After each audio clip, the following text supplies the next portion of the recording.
Oke, Assalamualaikum warahmatullahi wabarakatuh kepada teman-teman sejawat semua. Terima kasih kepada Tiki yang telah mempunyai planning atau program pendidikan yang tidak berkeputusan atau yang berkelanjutan. Kebetulan saat ini yang terakhir kami dari bagian penyakit jantung bawaan juga kebagian untuk meng-share atau membagi ilmu tentang transcatheter closure ASD implantation.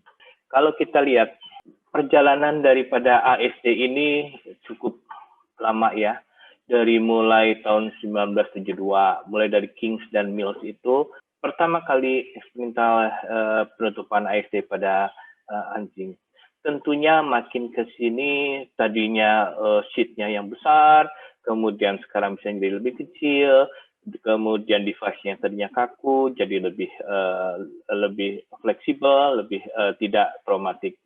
Nah, kalau awalnya bahwa penutupan ASD closure itu tentunya dengan fluoroskopi, dengan echofagial echokardiografi, kemudian majulah berkembang penutupan ASD tanpa transesofageal echokardiografi, tapi menggunakan transthoracic, tapi masih menggunakan fluoroskopi.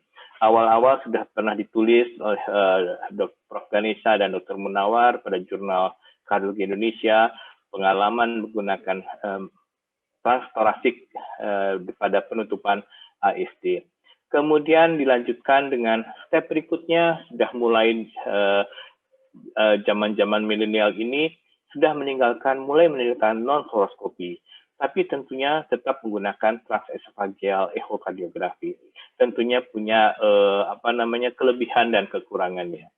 Kemudian akhir-akhir ini juga dari harapan kita, Dr. Aditya Prakoso juga sudah mencoba menutup ASD non-fluoroskopi tanpa transesofageal echokardiografi, menggunakan transthoracic. Tentunya kenapa alasan pakai transthoracic, kebetulan yang dipasang pasiennya adalah berat badannya di bawah 10 kilo dan transesofageal kita perutnya tidak ada yang 10 kilo, tetapi pasien ini perlu dipasang. Akhirnya dipasanglah tanpa menggunakan transesofageal echokardiografi. Kalau kita lihat device-device yang ada di kita ini, tentunya teman-teman semua sudah mengetahui bahwa ada yang dari Amplatzer, kemudian ada Heart, Sera, dan Seraflex, kemudian Occlutex, dan Memopar.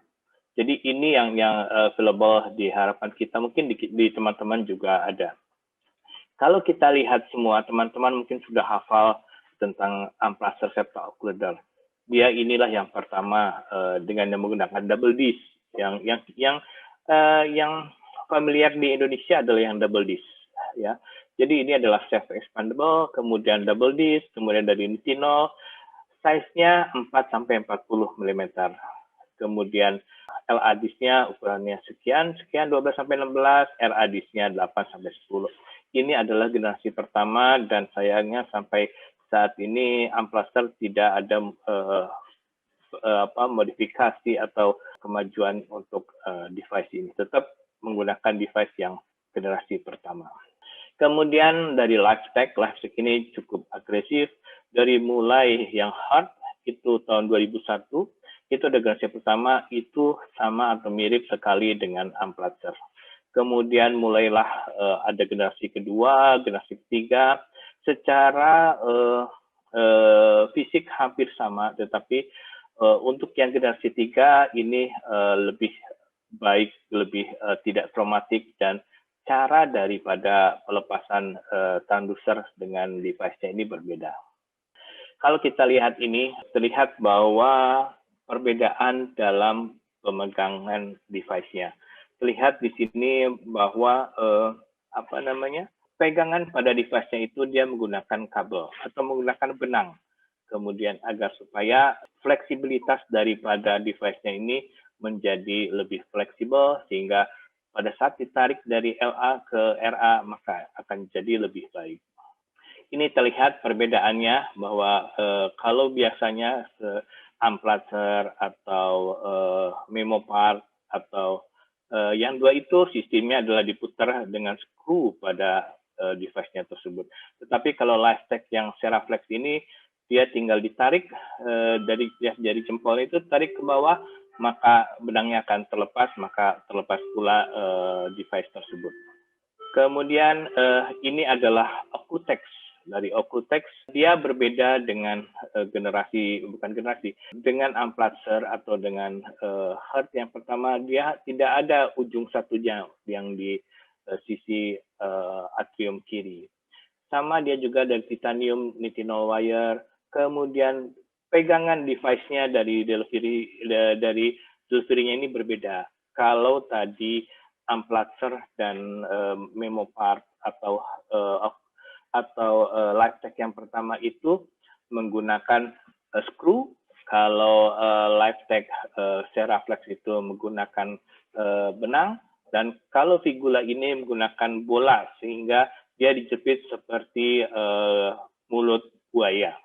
Kalau kita lihat di sini terlihat gambaran di sini bahwa dia menjepit bola yang ada nempel di device tersebut, sehingga device itu fleksibel, bisa 50 derajat bergeraknya. Kalau tadi LifeTech yang Seraflex itu bisa sampai mutar kemana-mana karena dia hanya dipegang oleh benang. Ini terlihat ini seperti mulut buaya. Ini adalah bolanya yang nempel dengan device-nya. Oke, kemudian kita akan masuk step by step. Tentunya kita hanya tidak asal pasang, tentunya kita juga harus ada pasien seleksi, kemudian nanti prosedurnya bagaimana, kemudian prosedur care-nya gimana, follow up dan komplikasinya. Kita lihat dari pre-prosedural. Tentunya kita lihat pasien ini kita lihat secara clinical examination. Dia tidak ada cyanosis, kemudian ada hiperdinamik, kemudian biasanya ada palpable pada dadanya. Kemudian secara clinical examination itu kita mendengarkan ada white peak split, ini yang khas. Kemudian ejection systolic murmur, kemudian ada mid diastolic. Kalau P2-nya mengeras, itu hati-hati, berarti sudah mulai ada pulmonary hypertension. Kita ada tata laksana untuk pasien-pasien dengan pulmonary hypertension. Kemudian kita juga lihat EKG-nya, ada RAD, incomplete BBB, mungkin teman-teman masih ingat. Kemudian kita lihat fotoronsennya juga. Jadi fotoronsennya khas, dia memang ada segmen pulmonal yang menonjol, kemudian apex yang terangkat. Jadi inilah yang sebelumnya kita harus mengetahui pasien-pasien yang akan dipasang. Kemudian sebelum kita melakukan tindakan, kita mesti confirm diagnosis dulu. Kemudian kita mesti ukur secara bisa transesofageal maupun transtorasik dulu awalnya, kemudian transesofageal, ukuran yang mana yang cocok. Kemudian kita mau pakai device yang mana. Kita juga mesti menyampingkan atau mengeksklud tidak adanya anomalis pulmonary venous damage atau ada kelainan jantung bawaan yang lainnya seperti PSD atau AP window atau katup mitral yang berkelainan atau adanya PF, itu harus kita singkirkan. Jadi murni kelainannya adalah atrial septal defect. Nah, ini nanti mungkin Dr. Ril yang akan menyampaikan bahwa standar untuk echo-nya itu mulai dari subcostal view, ini buat transtrasiknya, apical four chamber, parasternal, dan kadang-kadang beberapa center itu mengukur panjang daripada intraatrial septum. Kemudian ini nanti saya cepatkan saja, ini yang nanti Dr. Ril. Kemudian ya, kita jangan lupa harus meriksa laboratorium. Tentunya sekarang mesti dengan swab COVID ya. Oke, nah kita juga jangan lupa melakukan informed consent untuk risikonya. Komplikasi yang berhubungan dengan anestesi, kemudian vaskular komplikasi, bisa terjadi embolisasi atau stroke bahkan. Kemudian ada aritmia atau heart block, kemudian kardiak perforasi, device embolisasi, dan edema paru pada pasien-pasien yang dewasa. Jadi vascular access-nya, beberapa center hanya menggunakan vena saja. Nah, kalau memang dia straightforward, kita pada pre-prosedurnya kita lihat, oh ini adalah straightforward nih, IC-nya tidak terlalu besar, oke cukup kita sudah pilih device yang mana yang available, dan mana yang familiar yang kita pakai. Jangan kita memakai device yang tidak familiar oleh kita. Kemudian kalau memang oke, ya sudah, vena saja cukup. Tetapi vena juga kadang-kadang kita perlukan hanya tidak satu kalau kita memerlukan temporary balloon occlusion untuk melihat PA pressure, atau kita pakai balon assist teknik dengan bantuan balon kita untuk pasang ASD-nya, atau kita perlu intrakardiak echocardiografi. Mungkin kita nggak punya ya intrakardiak echocardiografi, jadi kita tetap menyiapkan, mungkin venanya harus 2 atau 3, kita lihat nanti ya. Arteri beberapa kalau memang sudah yakin tidak ada pH, tidak perlu penyadapan ini, kita cukup dari vena saja. Tapi arteri diperlukan kalau memang kita memerlukan monitoring left heart pressure selama balon occlusion. Jadi kalau pada pasien-pasien dengan LV diastolic dysfunction, ASD cukup bagus, tapi kok kita takut LV fungsinya bermasalah, kita lakukan balon occlusion pada ASD, kemudian kita masukkan pigtail atau kateter apapun untuk monitor pressure left ventricle end diastolicnya pada saat penutupan. Bagaimana LV diastolicnya, meningkat atau tidak. Kalau meningkat berarti kita tidak bisa tutup ASD tersebut dengan device yang tanpa lubang. Kalau pakai lubang nanti kita bisa lihat lagi dengan ada perforasinya atau bagaimana kita lihat. Kemudian dengan arteri juga kita bisa melihat lagi bagaimana pada saat ditutup pada pasien-pasien dengan pulmonary arterial hypertension, kita tutup balon oklusinya itu AIC tersebut dengan balon, kita lihat PA pressure-nya bagaimana, aorta pressure-nya bagaimana. Kalau pada saat penutupan ternyata PA pressure-nya naik, aortanya turun, kadar output-nya turun, maka jangan dipasang, maka akan terjadi nanti PH crisis pada pasien ini pasca ditutupnya, maka akan harmful buat pasien ya. Kemudian persiapannya adalah kita lakukan heparin setelah kita masuk ke sheet-nya. Nah ini imaging ada beberapa modalitas, transthoracic, transesofageal, dan intrakardiak. Intrakardiak kita belum punya, mahal juga, dan tinggal 2 nih, transthoracic atau transesofageal. Kita lihat memang antara kelebihan dan kekurangan kita bisa lihat di sini, tapi memang kalau ingin melihat semua rim-rimnya adalah dengan transesofageal echocardiografi, kemudian TEE, transthoracic tidak dapat melihat semuanya, tapi keuntungannya tidak pakai anestesi, kemudian dia kalau bayi-bayi atau anak-anak yang dinding dadanya tipis masih bagus kita bisa melihat image-nya. Jadi punya kelebihan kekurangan. Walaupun sekarang TE masih kita pakai, tapi memang untuk anak kecil masih kita kemungkinan bisa menggunakan transthoracic. Ya, ini sizing ini adalah satu step yang sangat penting. Kalau pemasangan mungkin 10 menit selesai kali ya Dr. Arwin ya, atau Dr. Kino, Dr. Heni, tetapi justru kita pemilihan sizingnya ini yang penting. Kita dulu zaman awal-awal memakai balon sizing, sekarang sudah tidak lagi karena tidak pakai balon sizing. Jadi dulu mulai dari balon sizing sampai stretch, kemudian soft flow, kemudian sekarang sudah tanpa balon sizing. Nah, tetapi balon sizing masih kadang-kadang diperlukan untuk pasien ASD yang besar atau rim yang satu tidak terlihat dengan baik. Kadang-kadang kita masih perlukan. Jadi kalau dulu mandatori harus menggunakan balon sizing, sekarang tidak. Sekarang tergantung daripada kebutuhan kita kalau pasiennya besar. Sekarang kita lihat bahwa kita kalau pakai transthoracic TE itu adalah ditambah 25% dari maksimal diameter itu buat device size. Tapi kalau balon tambah 2. Jadi kita bisa lihat ini 25% dari maksimal diameter device size. Kalau pasiennya 10 mili berarti kita pasang 12,5 atau tambah 12,5 jadinya ya.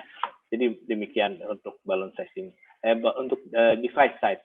Ini sangat penting. Jangan kita kira-kira sekian, tetapi kita ukur dengan baik, lebih baik kita lama diukurnya, kita tentukan size-nya, baru kita bisa pasang. Nah, kita lihat di sini, kalau ini adalah lubang di mana rim posteriornya tidak ada. Kalau posisi device-nya seperti ini boleh visible kita pasang. Tapi kalau dia posterior meluas ke inferior, maka hati-hati ini. Kadang-kadang ini bisa mudah jadi embolai. Nah, kalau yang terlalu besar dengan posisi device-nya begini, ini jangan dipasang karena memudahkan begitu kita pasang, oke bagus, kita detach, itu namanya device itu sudah terbang kemana-mana, membuat kita yang tahikardi, bukan pasien aja tahikardi. Oke, kemudian ini zaman dahulu kita lakukan balloon sizing.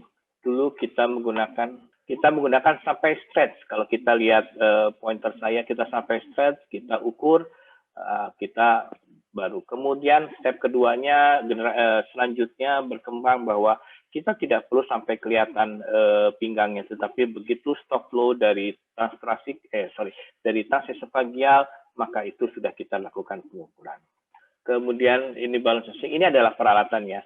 Peralatan juga berbeda-beda setiap merek, baik itu Aplazer, Lifetech, kemudian Vigula, Occlutex, Memovar. Ada yang dengan valve pada delivery-nya, ada yang tidak. Lebih enak dengan valve, jadi tidak bleeding kemana-mana. Jadi di sini ada yang nempel ke ini dilatornya, ini sheet-nya, ini kabelnya, dan ini adalah transducernya. Oke, kemudian ini adalah teknik rutin deployment teknik pada ASD. Yang rutin adalah kateter wire-nya kita masuk sampai upper left pulmonary vein, kemudian kita masukkan sheet dengan dilatornya, kemudian kita lepas dilatornya, dan kita buka device di RLA. Kemudian kita buka, nanti kita akan lihat kalau ini gagal, maaf ininya nggak bagus ya. Kalau ini gagal, maka kita pindah dengan cara lain. Nanti kita akan bahas masuk ke pulmonary vein kiri atas. Maka kita bisa tarik, seperti gambar bawah ini, kita tarik, maka device-nya akan terpasang dengan baik. Kita tarik perlahan-lahan, kemudian sampai di batas ASD-nya atau IAS-nya, kita kembangkan yang RA-DIS-nya, maka biasanya akan terpasang dengan baik. Ya, nanti kalau memang rutin pelepasan teknik ini biasanya di LA, kalau tidak dapat, kenapa bisa gagal pemasangan ini? Kalau dia lubangnya kecil, rimnya cukup, maka biasanya akan mudah membuka LA-DIS di LA, kemudian bisa tarik, bisa langsung menutup di. Oke, kalau tadi teknik yang tadi adalah teknik yang lazim atau yang biasa. Kita buka di LA, kemudian kita tarik. Nah, kenapa bisa gagal? Jadi, kemungkinan besar adalah ASD-nya besar biasanya pada anak dengan LA yang kecil. Atau defeknya besar. Atau rimnya floppy, mobile banget. Atau malalignment rim, atau ada cardiac malposisi atau spinal deformity. Jadi bermacam-macam kelenangnya. Tetapi tentunya bagaimana nih? Ada beberapa teknik, ada 11 teknik. Jadi kita pakai, ada kita yang normal, yang biasa adalah deploy di LA, kemudian kita juga mulai merotasi seat di LA, tapi hati-hati, kadang-kadang kita asiknya merotasi seat di LA, ternyata jadi unscrew device. Begitu kita keluarkan device-nya, terlepas. Jadi hati-hati dalam merotasi seat. Jadi merotasi seat itu harus semuanya dengan delivery atau yang nempel kabel yang nempel pada device-nya tersebut. Kemudian cutting sheet tip. Jadi ujung daripada kateter itu kita potong, kemudian kita bentuk seperti miring. Nanti akan saya sampaikan. Kemudian adalah teknik right upper pulmonary vein. Kemudian ada teknik left upper pulmonary vein yang begitu tadi tidak dapat di LA, maka kita masuk ke left upper pulmonary vein, kan kita buka LA-DIS tersebut di pulmonary vein dan kita tarik perlahan. Kemudian kita pakai stiff sheet, terus menggunakan Hausdorff lock sheet, kemudian pakai balloon assist teknik, kemudian pakai steerable sheet teknik. Dulu kita punya steerable sheet teknik, jadi sheet-nya itu bisa kita membuat angulasi, jadi bisa buat angulasi dan segala macam. Tapi ternyata itu tidak bisa familiar dan akhirnya tidak kita pakai lagi. Kemudian, nah Kalau apa yang terjadi kalau ada defisiensi artak rim, kita menggunakan kateter. Itu kateter hanya menggunakan supaya device itu nempel ke sisi yang satu. Atau kita pakai Just Hop Sheet, itu hampir sama. Kemudian atau kita pakai left upper punishment teknik, atau kita menggunakan balon assist teknik. Itu tujuannya adalah supaya salah satu sisi daripada device itu nempel pada rim yang lebih baik. Ini adalah contohnya kalau kita lihat ini gambar tidak bergerak. Ini adalah yang kelihatan pointer saya ya. Yang ini adalah kateter, menggunakan kateter. Kateter dimasukkan dari vena, berarti kita harus tusuk 2 vena, masuk sampai ke upper pulmonary vein, biarkan di situ, kemudian kita buka device itu, kita buka, maka dia akan terganjal oleh kateter tersebut sehingga di sisi ininya device-nya akan nyangkut pada rim yang di bawah sini, rim aorta biasanya. Oke, yang ini kemudian kita tarik perlahan-lahan kateternya, maka device itu akan settle di tempat situ. Kemudian kita yang tadi pakai kateter atau kita pakai wire atau kita pakai delivery atau dilator lebih besar sehingga terlihat di sini device-nya ini tertahan oleh dilator. Kemudian setelah pada posisi begini, kita tahu posisi di sini ada rim daripada aorta, kemudian ini rim posterior. Kita bisa tarik pelan-pelan dilatornya, maka posisi device-nya akan menjadi pada tempatnya. Kemudian ini adalah house dog lock sheet. Ini adalah sheet yang seperti ini, yang panjang. Maka kita hampir sama prinsipnya, pokoknya kita menghalangi atau membuat device itu condong ke arah salah satu rim. Kemudian ini adalah left upper pulmonary vein. Seperti yang tadi, kita lihat bahwa wire, kemudian delivery sheet, sama dilatornya itu masuk sampai ke pulmonary vein dulu, kemudian kita cabut dilatornya, masuk delivery sheet-nya, kemudian bukalah device itu sampai ke pulmonary vein, kemudian tarik perlahan-lahan sheet-nya, maka dia akan membuka di pulmonary vein, kemudian kita tarik pelan-pelan, insya Allah akan masuk ke dalam AST-nya, akan menjadi posisi yang baik. Jadi ini yang termasuk sering dilakukan. Kemudian balon assist teknik ini juga sangat berguna, terutama untuk pasien yang defeknya cukup besar. Begitu kita masukkan device, maka device itu kalau tanpa balon akan berbentuk perpendikular terhadap defek atau malah bablas. Maka dari itu kita masukkan balon. Ini bisa pakai balonnya Amplacer, dia nomor 34. Kita naikkan sampai pulmonary vein atas, left pulmonary vein upper, kemudian kita balon, kita kembangkan, kemudian kita buka LA disc, kemudian RA disc, kemudian setelah posisinya dia nempel di sini, maka kita bisa tarik pelan-pelan, deflate deflate balonnya, maka kemudian kita tarik perlahan-lahan, sebentar itu balonnya saja dulu, kemudian baru wire-nya. Biasanya device-nya itu akan menempel dengan baik. Kemudian ini sama, tetapi ini balon assist-nya ada di left upper pulmonary vein, sedangkan device-nya di right upper pulmonary vein. Jadi ini juga bisa, mana saja tinggal pilih. Kalau sini terlihat bahwa rim posteriornya agak di sini masalah rim posterior, kalau rim anteriornya itu aorta rimnya cukup bagus. Ada lagi menggunakan yang itu terbalik tadi ya. Yang tadi menggunakan balonnya, device-nya di kanan, tetapi balonnya di kiri. Ini juga sama. Ini begitu kita lihat bahwa device-nya ini perpendikuler terhadap defek. Maka ini sering terjadi. Kita sudah masukkan, oh ternyata perpendikuler. Jadi ada beberapa, kalau mungkin angkatan saya masih familiar dengan fluoroskopi, tetapi mungkin adik-adik kita ini sudah mudah dengan menggunakan imaging. Dan kalau kita lihat di sini perpendikuler, memang ini kadang-kadang, aduh kenapa nih perpendikuler nih, kita coba lagi. Kita bisa juga merubah, merotasi sheet-nya seperti yang tadi. Cuma kita hati-hati, jangan sampai terlalu semangat, nanti dia unscrew sendiri untuk yang device yang menggunakan unscrew. Tapi kalau menggunakan ball atau seperti tadi gigi buaya atau yang menggunakan benang itu tidak masalah.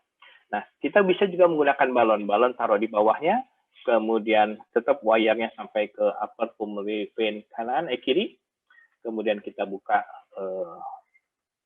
LA disc, kemudian RA disc, baru kemudian kita tarik deflate balonnya pelan-pelan, kemudian baru wire-nya. Kemudian ini adalah beberapa modifikasi sama seperti tadi. Ini buka LA disc-nya dulu, balonnya tetap di sini, kemudian RA disc, kemudian balonnya deflate, kemudian tarik pelan-pelan wire-nya, kemudian terpasang dengan baik.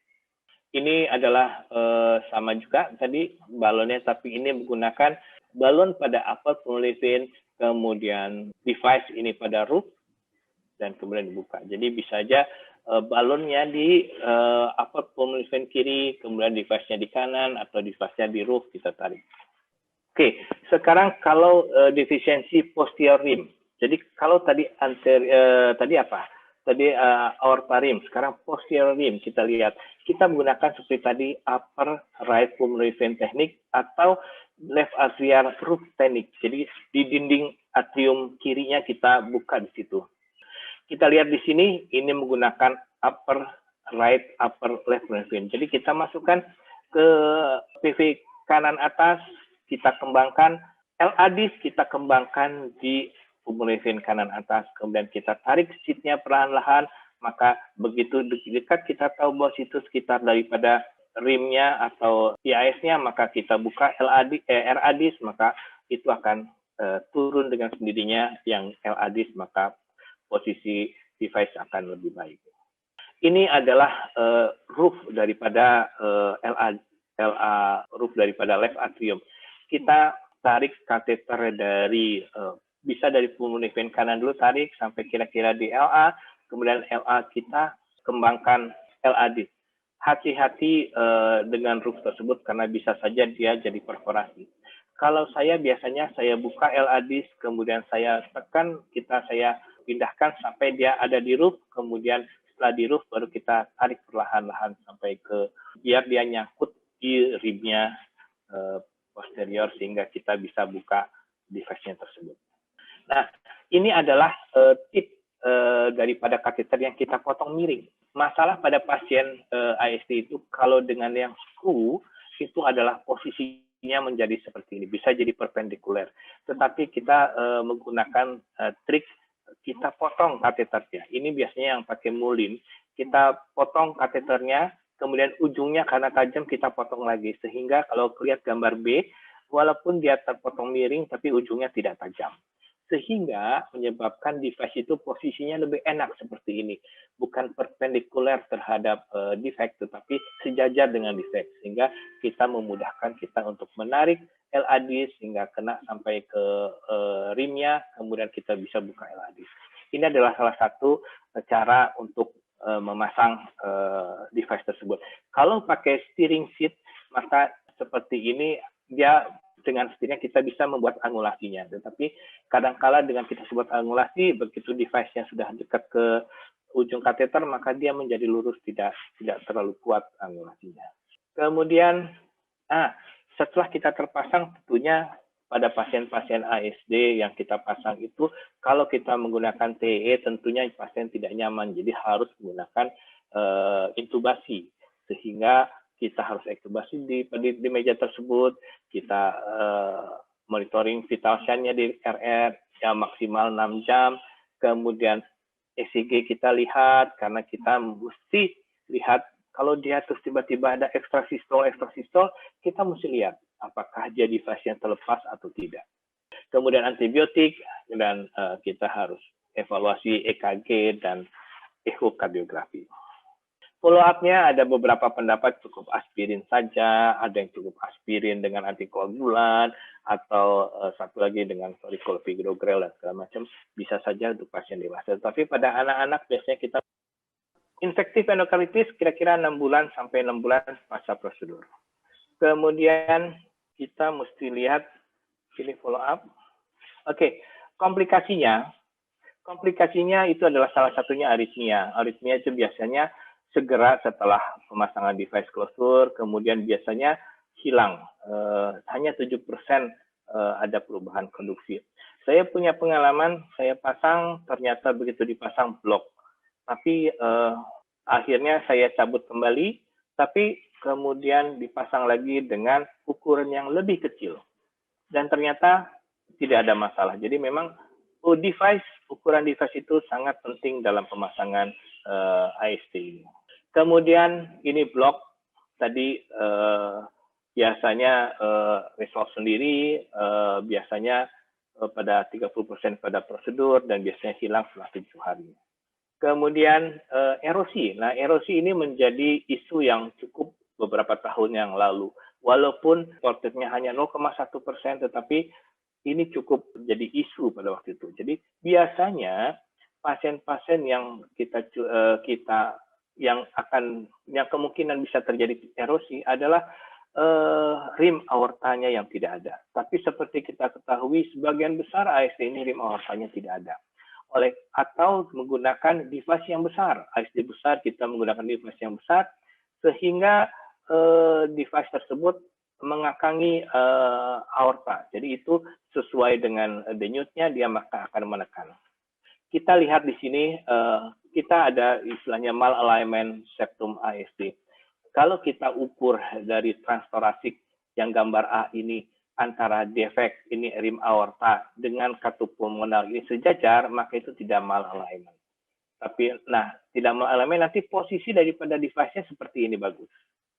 Tetapi kalau kita lihat bahwa septum dan di sini rim aorta dan rim aorta yang sebelah sini, berarti rim aorta di sini, ternyata dia tidak sejajar dengan katup pulmonar, maka dia malalignment. Nah, kalau dipasang ini berbahaya, nantinya kemungkinan besar akan terjadi erosi. Salah satunya itu. Yang kedua adalah tadi pakai device yang besar sehingga erosi pada aorta. Oleh karena itu harus adanya evaluasi follow up. Kalau tiba-tiba timbul pericardial effusion, kita harus ada curiga itu adalah erosi daripada ASD tersebut. Ya, karena erosi tadi keluhannya bisa simptom hemodynamic compromise atau dari echo. Biasanya dari echo yang kita lihat. Maaf, waktunya 3 menit lagi. Ya, pas. Sudah selesai. Terima kasih. Ini adalah tim kami di Harapan Kita. Ini adalah senior kami, ada Prof. Lili, ada Prof. Ganesha, ada Dr. Poppy, Dr. Ana di bawah, dan ini adalah teman-teman semua yang berjibaku di Harapan Kita untuk menolong anak-anak atau pasien-pasien dengan penyakit jantung bawaan. Terima kasih. Saya akhiri dengan wassalamualaikum warahmatullahi wabarakatuh. Mohon maaf atas ketidaknyamanannya tadi. Terima kasih. Assalamualaikum warahmatullahi wabarakatuh. Waalaikumsalam warahmatullahi wabarakatuh.